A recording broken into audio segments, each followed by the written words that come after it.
Tagrovana, Jauna, Jaunumia to attend Chabala, Ye, a Kanku Pite, areas of similar triangles with a Camgo, Joria, Manila Soyen, Tiona one at the side, Isabel Sago, Pia PKP, Degree Manajoria, Isabel 2, Pia Pito Mamu Pene, Isabel 3, Jotama Pipar.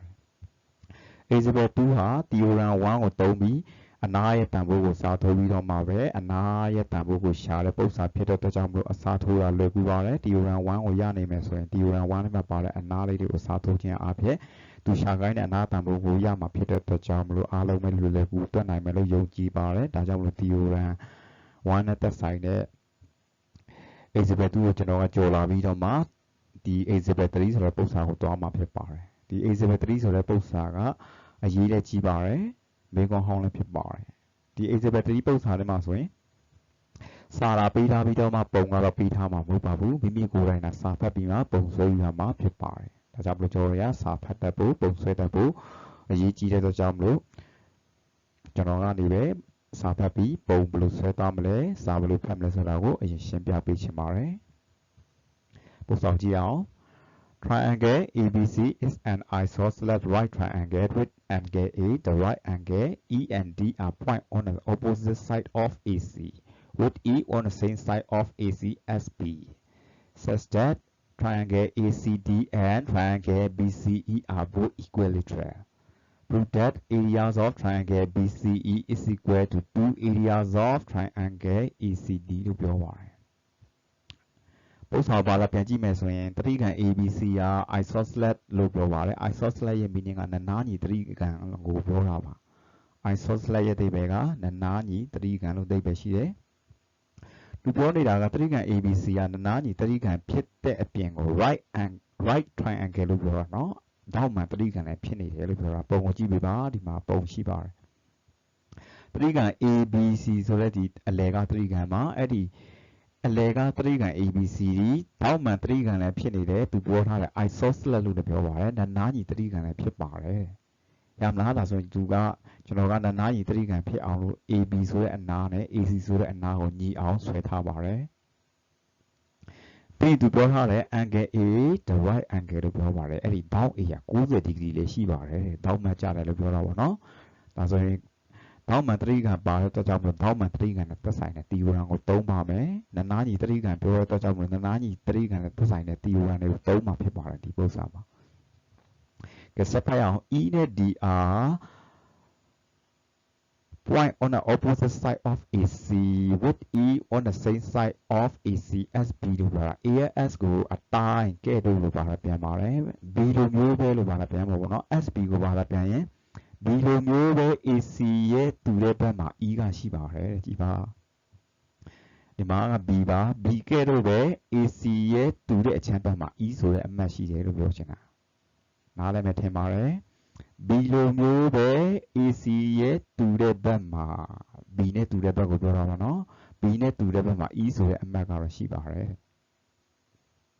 ဆက်စတက်ကဆေးအောင်လို့ပြောတယ်တတိကံ ACD ဆိုတဲ့တတိကံနဲ့တတိကံ BCE တို့ဟာ equilateral လို့ပြောပါတယ်သုံးနာညီတတိကံပေါ့နော်သုံးနာညီတတိကံကို equilateral လို့ခေါ်ပါတယ်တတိကံ ACD ဆိုတဲ့တတိကံရောတတိကံ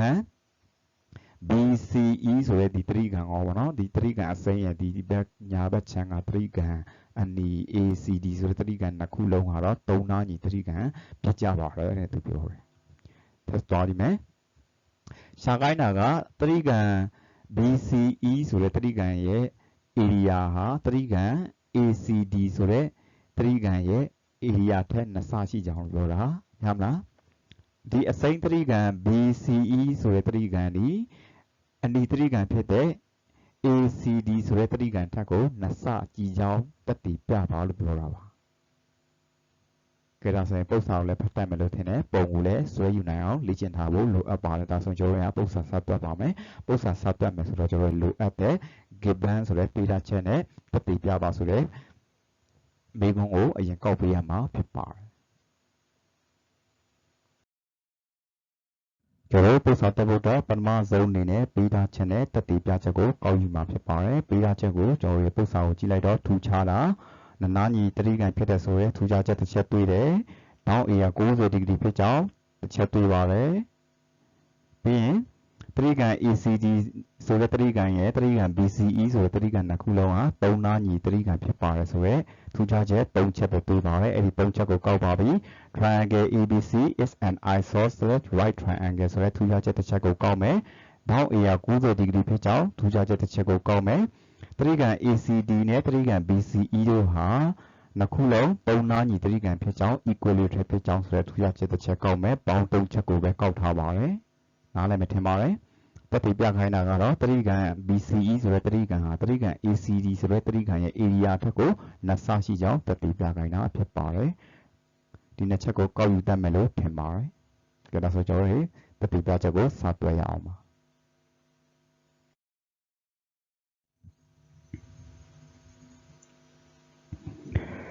ကျွန်တော်တို့ပေးထားတဲ့ပေးထားချက်တွေကထူးခြားချက်တစ်ချက်ကိုပဲအရင်စသုံးရအောင်ပါသူပါပေးထားလဲနားညီတရိကန်ပေးထားတယ်နားညီတရိကန်ပေးထားတယ်နားညီမှာပေါ့နော်အဲ့ဒါကိုပဲချရေးမယ်နော်ကြည့်ဒါဆိုရင် an isosceles right triangle ABC တို့တွေကနားညီတရိကန် ABC မှာဆိုရင် AB ဆိုတဲ့အနားနဲ့ AC ဆိုတဲ့အနားဟာညီပါတယ်။ဘာကြောင့်လဲနားညီတရိကန်ပြောလို့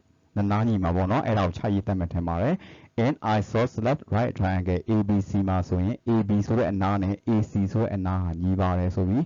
နားညီတရိကန်ပေးထားလို့နားညီတရိကန်ရဲ့ဂုဏ်ကြီးတစ်ခုကိုချရေးလိုက်ပါတယ်။ရမလားပေးထားချက်တစ်ချက်ကိုသုံးသွားပါပြီ။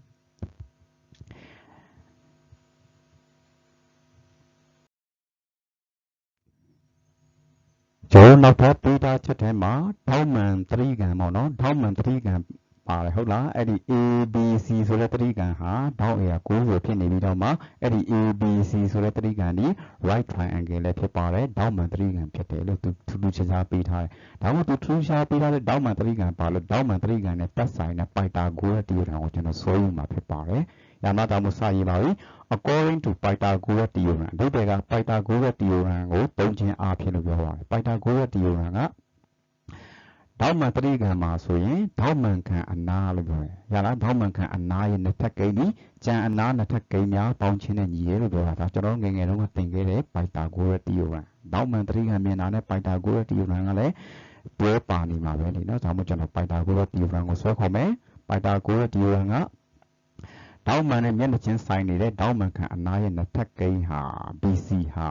ကြံနာနှစ်ထပ်ကိန်းတွေပေါင်းတာနဲ့ညီရဲလို့ပြောတဲ့အတွက်ကြောင့်မို့ AB square နဲ့ AC square ပေါင်းတာဟာ BC square နဲ့ညီပါမယ်အဲ့ဒီချက်ကို Pythagoras theorem ကိုသုံးပြီး Pythagoras theorem equation ကိုခေါ်ပါပြီ BC square is equal to AB square plus AC square ရမလားကျွန်တော်အရှိမရှာခဲ့ပါတယ် AB နဲ့ AC ဟာညီပါတယ်အပေါ်တစ်စင်မှာပါမြင်လား AB နဲ့ AC ညီအောင်နားညီတရိကန်ကနေရှာခဲ့တယ်ဒါဆိုရင် AB နဲ့ AC ညီတဲ့အတွက်ကြောင့်မို့ဒီ Pythagoras theorem ရဲ့ AB square နေရာမှာ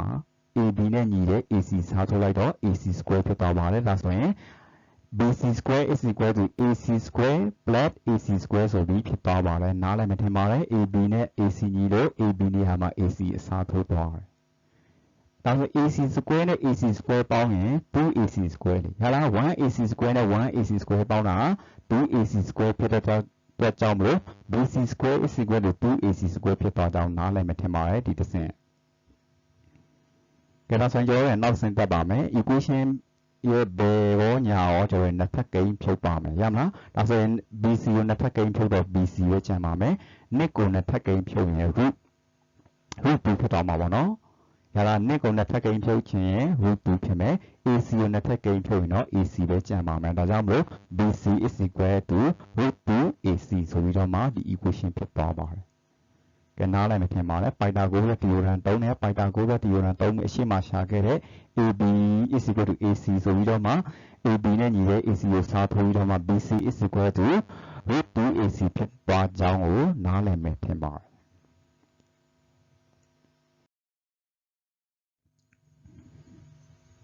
ကျွန်တော်ပုံစားထဲမှာပေးထားချက်ထဲကထူးခြားတဲ့အချက်တစ်ချက်ကျန်ပါတယ်ဘယ်အချက်တော့တရိကန် ACD ဆိုတဲ့တရိကန်နဲ့တရိကန် BCE တို့ဟာ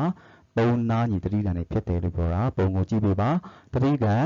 ACD ဆိုတဲ့ဒီတရိကန်ရဲ့တရိကန် BCE ဆိုတဲ့တရိကန်တို့ဟာသုံးနားညီတရိကန်ဖြစ်ပါတယ် တုံးနာညီတရိကန်နေမှာတောက်တောက်ချင်းစီ60ဒီဂရီစီရှိကြပါတယ်တောက် E ရလဲ60ဒီဂရီရှိမယ်တောက် B ရလည်းပဲ60ဒီဂရီရှိမယ်ဒီနားကတောက် C ကလည်းပဲ60ဒီဂရီရှိမယ်ဒီနားကတောက် A ကလည်းပဲ60ဒီဂရီရှိမယ်တောက် D ကလည်း60ဒီဂရီရှိပြီးဒီနားကတောက် C ကလည်းပဲ60ဒီဂရီရှိနေမှာဖြစ်ပါတယ်ဒါမှမဟုတ်တရိကန် ACD ဆိုတဲ့ဒီတရိကန်နဲ့တရိကန် BCE ဆိုတဲ့တရိကန်တို့ဟာ60ဆို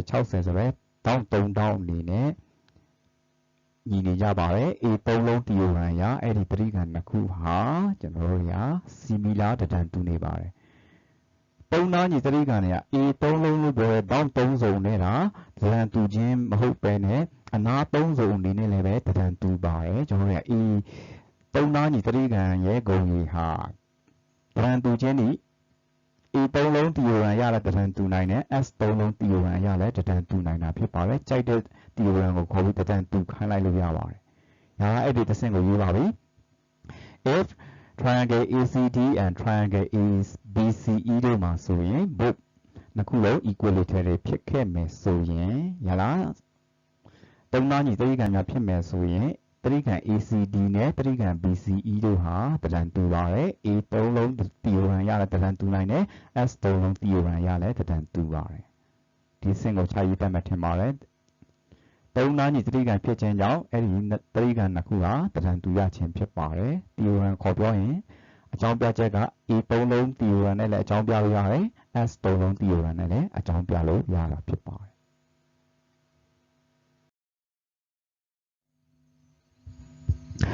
ကျွန်တော်တရိကန် ACD ဆိုတဲ့တရိကန်နဲ့တရိကန် BCE ဆိုတဲ့တရိကန်နှစ်ခုဟာတန်တူကြောင်းတက်တည်ပြနိုင်ခဲ့ပြီးပါပြီတရိကန်နှစ်ခုတန်တူရဆိုရင်တီယိုဂရမ်1ပြောတာကတန်တူတရိကန်နှစ်ခုရဲ့ area အချိုးဟာလိုက်ဖက်အနားနှစ်ထပ်ကိန်းများချိုးနေညီပါတယ်လို့သူပြောပါတယ်ဒါမှမဟုတ်တရိကန်နဲ့သက်ဆိုင်တဲ့တီယိုဂရမ်1ကိုခေါ်ပါမယ်ရလား if triangle ACD similar triangle BCE များဖြစ်ခဲ့မယ်ဆိုရင်တန်တူတရိကန်နှစ်ခု area ချိုးလိုက်ဖက်အနားနှစ်ထပ်ကိန်းချိုးများနဲ့ညီတယ်ဆိုတော့လိုက်ဖက်အနားတွေရှာလိုက်တော့ BC ကိုတည်ရင် BC အရှိတွဲပါဒါဆိုရင် AC ဆိုတဲ့အရှိတွဲနဲ့စားပေးရမှာဖြစ်ပါတယ်ရမလား BC square by AC square ဖြစ်ကြောင်းနားလည်မထင်ပါတယ်ရမလား BC ကိုတည်ရင် AC နဲ့စားမှာဖြစ်ပါတယ်ဒီက1ပြောတာကတန်တူတရိကန်နှစ်ခု area ချိုးဒီလိုက်ဖက်အနားနှစ်ထပ်ကိန်းချိုးများနဲ့ညီတယ်လို့ပြောတော့ BC ကိုတည်ရင် AC နဲ့စားမှာဖြစ်ပါတယ်တီယိုဂရမ်1ပြောတာကနှစ်ထပ်ကိန်းချိုးဆိုတော့ BC square ကိုတည်ရင် AC square နဲ့စားမှာဖြစ်ပါတယ်ဒီ equation ရဲ့အကြောင်းပြချက်ကတီယိုဂရမ်1ကိုခေါ်ပြီးပုံထားတဲ့အကြောင်းပြချက်မို့လို့ because တီယိုဂရမ်1ဆိုပြီးဘေးမှာစားထိုးပေးရမှာဖြစ်ပါတယ်နားလည်ထင်ပါတယ် BC ဟာဘာနဲ့ညီတယ်လဲရှေ့မှာရှာခဲ့ပါတယ် BCD ရလား root 2 AC နဲ့ညီပါတယ်ရှေ့မှာရှာခဲ့ပါတယ်ကဲဒါဆိုရင်ကျွန်တော်တို့က BC ဆိုတဲ့နေရာမှာ root 2 AC ကိုစားထိုးပြီးဝင်ခတ်ပြီးနှစ်ထပ်ကိန်းတင်ပေးရမှာဖြစ်ပါတယ်နားလည်မထင်ပါတယ်ကျွန်တော်တို့ကဝင်ထုတ်ပါမယ်ဒါဆိုရင် root 2ပေါ်ကိုလည်းနှစ်ထပ်ကိန်းတင်ပါမယ် root 2ကိုနှစ်ထပ်ကိန်းတင်တော့2ရပါတယ် AC ကိုနှစ်ထပ်ကိန်းတင်တော့ AC square ရပါတယ်ရမလား AC square ပိုင်းခြေမှာရှိတဲ့ AC square ကိုတော့မပြင်ပါဘူးရမလားဒါဆိုရင်ကျွန်တော်ကြည့်အောင် AC square နဲ့ AC square ကကြည့်ပါတယ်အထက်တင်ကျန်တာကတော့နှစ်ပဲကျန်မှာဖြစ်ပါတယ်ဘယ်ဘက်က equation ကိုကြည့်ပါပိုင်းခြေမှာရှိတဲ့ဒီ area of triangle ACD ဟာစားနေတဲ့ကြောင့်မလို့ဒီဘက်ကိုရွှေ့ရင်မြောက်မှာဖြစ်ပါတယ်ဒါမှမဟုတ်နောက်ဆုံးဖြေဒီ area of triangle BCE is equal to 2 area of triangle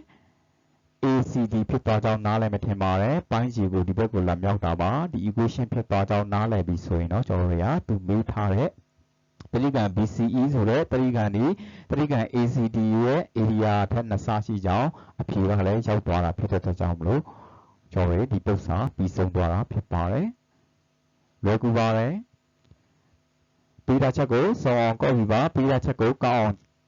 ပြည့်စုံအောင်သုံးယူသွားပါပြီးရင်ကျွန်တော်တို့ကဒီ1နဲ့သက်ဆိုင်တဲ့သဘောတရားအထိကိုရောက်လာပါမယ်အဲ့ဒီသဘောတရားကနေပဲကျွန်တော်တို့အစားထိုးတင်တာကိုဆိုထောက်ပြီးတော့ပေါ့နော်အစားထိုးပြီးတော့မှကျွန်တော်တို့သူမေးသွားတဲ့သူတက်သေးပြကနေဖြေကိုရောက်သွားမှာဖြစ်ပါတယ်